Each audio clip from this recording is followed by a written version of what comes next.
United trade union centre ಇಡೀ ಅಖಿಲ ಭಾರತ ಮಟ್ಟದಲ್ಲಿ ಒಂದು ಸಾರ್ವತ್ರಿಕ ಮುಷ್ಕರಕ್ಕೆ ಕರೆ ಕೊಟ್ಟದ. ಇವತ್ತಿನ ಪ್ರಮುಖ ಬೇಡಿಕೆಗಳು, ಕೇಂದ್ರ ಸರ್ಕಾರ ಹಿಂದೆ ಇರತಕ್ಕಂಥ 29 ಕಾರ್ಮಿಕ ಕಾಯ್ದೆಗಳನ್ನು 4 ಲೇಬರ್ ಕೋಡ್ಗಳನ್ನು ಮಾಡಿ ನವೆಂಬರ್ 21, 2025 ಜಾರಿಗೊಳಿಸ್ಯಾರ. ಇವು ಅತ್ಯಂತ ಜನವಿರೋಧಿ, ಕಾರ್ಮಿಕ ವಿರೋಧಿ ಕಾಯ್ದೆಗಳು. ಇವುಗಳನ್ನು ಈ ಕೂಡಲೇ ಹಿಂಪಡಿಬೇಕು ಅನ್ನೋದೊಂದು ಮೊದಲನೇ ಬೇಡಿಕೆ. ಎರಡನೇದಾಗಿ, ಹಲವಾರು ವರ್ಷಗಳಿಂದ ಆರೋಗ್ಯ ಇಲಾಖೆಯಲ್ಲಿ ಆಶಾ ಕಾರ್ಯಕರ್ತರು, ಅಂಗನವಾಡಿ ಕಾರ್ಯಕರ್ತರು ಏನು ದುಡಿಮೆ ಮಾಡ್ತಾ ಇದಾರೆ, ಇವರನ್ನ ಕಾಯಂ ಕಾರ್ಮಿಕರು, ಕಾಯಂ ನೌಕರ ಅಂತೇಳಿ ಪರಿಗಣಿಸಬೇಕು, ಡಿ ಗ್ರೂಪ್ ನೌಕರ ಅಂತೇಳಿ ಪರಿಗಣಿಸಬೇಕು ಅಂತೇಳಿ ಬೇಡಿಕೆ ಇಟ್ಟೇವೆ.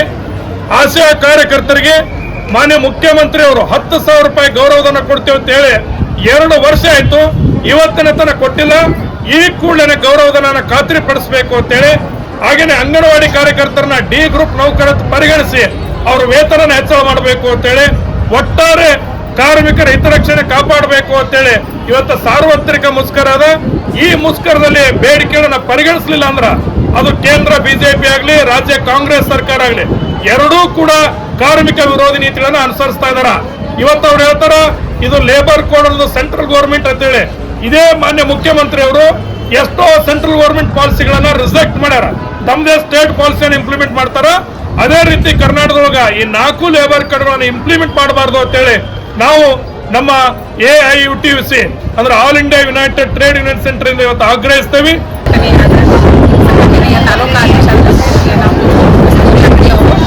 ಈಗ ನಮಗ ಬೇಡಿಕೆಗಳು ಈಗ ನಮ್ಮಲ್ಲಿ ರಾಜ್ಯದ ತುಂಬ ನಾವು ಕಾರ್ಮಿಕರು ಇವತ್ತು ಹೋರಾಟ ಹಮ್ಮಿಕೊಂಡಿದ್ದೇವೆ.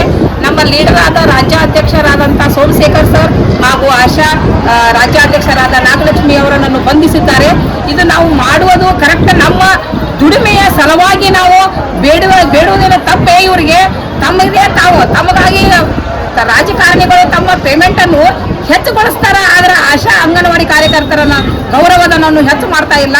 ಆಮೇಲೆ ನಮ್ಮ ನ್ಯಾಯವನ್ನು ನಾವು ಕೇಳ್ತೀವಿ, ನಮ್ಮ ನ್ಯಾಯವನ್ನು ನಾವು ಕೇಳಿದ್ರೂ ಅವರಿಗೆ ಸರಿ ಅನಿಸೋದಿಲ್ಲ. ಈಗ ಅವರನ್ನು ಬಂಧನದಿಂದ ಬಿಡಿಸಬೇಕು. ಆಮೇಲೆ ನಮ್ಮ ಅಂಗನವಾಡಿ ಕಾರ್ಯಕರ್ತೆ 35,000, ನಮ್ಮ ಆಶಾ ಕಾರ್ಯಕರ್ತರಿಗೆ 15,000 ಕಡ್ಡಾಯವಾಗಿ ಕೊಡಬೇಕು. ಮತ್ತೆ ಮೇಲಾಗಿ 8 ತಾಸು ನಮಗೆ ಅವಧಿ ಬೇಕು. 8 ತಾಸಿಗಿಂತ ಹೆಚ್ಚು ಯಾರು ಮಾಡೋದಿಲ್ಲ. ಈಗ ಅಂಗನವಾಡಿ ಆಯ್ತು, ಹಗಲಿ ರಾತ್ರಿ FRS ಮಾಡೋದೆ. ಮನೆಯಲ್ಲಿ ನಮಗೂ ಮಕ್ಕಳು, ಹೆಂಡ್ರು, ಎಲ್ಲಾರು ಮಕ್ಕಳು ಗಂಡರು ಇರುತ್ತಾರ. ಇದ್ರೂ ಸಹ ನಮ್ಗೆ ಟವರ್ ಬರಕ ರಾತ್ರಿ ಹೋಗಿ ಅವ್ರಿಗೆ FRS ಮಾಡಬೇಕು. ನಾವು ಇವೆಲ್ಲ ಕೆಲಸಗಳು ಹೆಚ್ಚಾಗಿವೆ. FRS ಅನ್ನು ತೆಗೆಯಬೇಕು. ಆಮೇಲೆ ಆಶಾದಾರಿಗೆ ರಾತ್ರಿ 12 ಆಗಲಿ 1 ಆಗಲಿ ಬೇಕಾದಾಗಲಿ ಯಾರ ಡಿಲಿವರಿ ಬತ್ತು ಅಂದ್ರೆ ಅವ್ರಿಗೆ ಫೋನ್ ಹಚ್ಚಿ ಕೂಡ ಹೋಗ್ಬೇಕು. ಹೋಗ್ಲಿಲ್ಲ ಅಂದ್ರೆ ಏನಂತಾರ, ತಡಿ ಯಾರ ಆಫೀಸರ್ಗೆ ಹೇಳ್ತೀವಿ, MLA ಹೇಳ್ತೀವಿ, ಆಶಾದಾರ ಬಂದಿಲ್ಲ ಅಂತಾರ ಅವ್ರಿಗೆ ಇದಕ್ಕೆ ಹಾಕ್ತಾರ.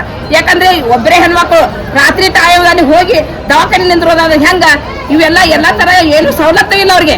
ಎಲ್ಲ ತರ ಅವ್ರ ಅಕಸ್ಮಾತ್ ಏನಾರು ಇದ್ರು ಅವ್ರು ಕರಿಬೇಕಾದ್ರೆ ಅವ್ರ ಮನೆಗೆ ಒಂದು ಬೈಕ್ ಕಳಿಸಿ ಮಾಡಿ ಅವರೇ ಗೌರ್ಮೆಂಟ್ನವ್ರ ವ್ಯವಸ್ಥೆ ಆಶಾದಾರಿಗೆ ಮಾಡಬೇಕು.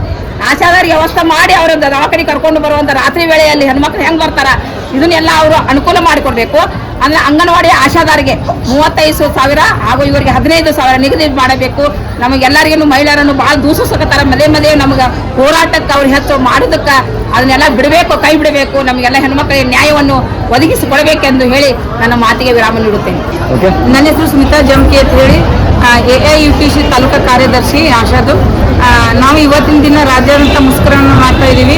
ಇದು ಇಲ್ಲಿವರೆಗೂ ನಮ್ಮವರೆಲ್ಲ ಆದರೂ ಕೂಡ ಏನು ನಮ್ಮ ಡಿ ನಾಗಲಕ್ಷ್ಮಿ ಮೇಡಮ್ ಅವರ ಆಶಾ ಕಾರ್ಯಕರ್ತರದ ರಾಜ್ಯದ ಕಾರ್ಯದರ್ಶಿ ಹಾಗೂ ನಮ್ಮ ಸೋಮಶೇಖರ್ ಸರ್ ಅವ್ರನ್ನ ಏನು ಬಂಧನೆ ಮಾಡಿರಲ್ಲ, ಈಗ ಈ ಸರ್ಕಾರದವ್ರು ಏನು ಬಂಧನೆ ಮಾಡಿರಲ್ಲ, ಅವ್ರನ್ನ ಈಗ ಬಿಡಲಿಲ್ಲಪ್ಪ ಅಂತಂದ್ರೆ ನಮ್ಮ ಎಲ್ಲ ರಾಜ್ಯದ ಎಲ್ಲ ಆಶಾ ಕಾರ್ಯಕರ್ತರು, ಅಂಗನವಾಡಿ ಕಾರ್ಯಕರ್ತರು ಇದ್ರ ಕುರಿತು ನಾವು ಅಗ್ರ ಹೋರಾಟ ಮಾಡ್ತೀವಿ. ಅವ್ರನ್ನ ಸದ್ಯದಲ್ಲೇ ಬಿಡುಗಡೆ ಮಾಡ್ಬೇಕು. ಸರ್ಕಾರ ಯಾವ ಕಾರಣಕ್ಕೆ ಅವರನ್ನ ಬಂಧಿಸ್ಯಾರೋ ಅದೇ ಕಾರಣ ಸರಳ ಅಂತ ಹೇಳಿ ಬಿಡಬೇಕು. ಬಿಡದೇ ಇದ್ದರೆ ರಾಜ್ಯದ ಎಲ್ಲ ಆಶಾ ಕಾರ್ಯಕರ್ತರು, ಅಂಗನವಾಡಿ ಕಾರ್ಯಕರ್ತರು ಈ ಸಂದರ್ಭದಲ್ಲಿ ಹೇಳಕ್ಕೆ ಇಷ್ಟಪಡ್ತೀನಿ, ನಾವು ಎಲ್ಲರೂ ರಾಜ್ಯಕ್ಕೆ ಹೋಗಿ ಬೆಂಗಳೂರಿಗೆ ಹೋಗಿ ಹೋರಾಟ ಮಾಡ್ತೀವಿ ಅಂತ ಈ ಸಂದರ್ಭದಲ್ಲಿ ಹೇಳಕ್ಕೆ ಇಷ್ಟಪಡ್ತೀನಿ.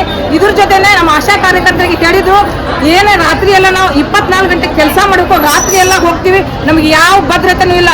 ಯಾವ ಪೇಷಂಟ್ಗೆ ಫೋನ್ ಹಚ್ತಾರೋ ನಾವು ಹೋಗ್ಲೇಬೇಕು.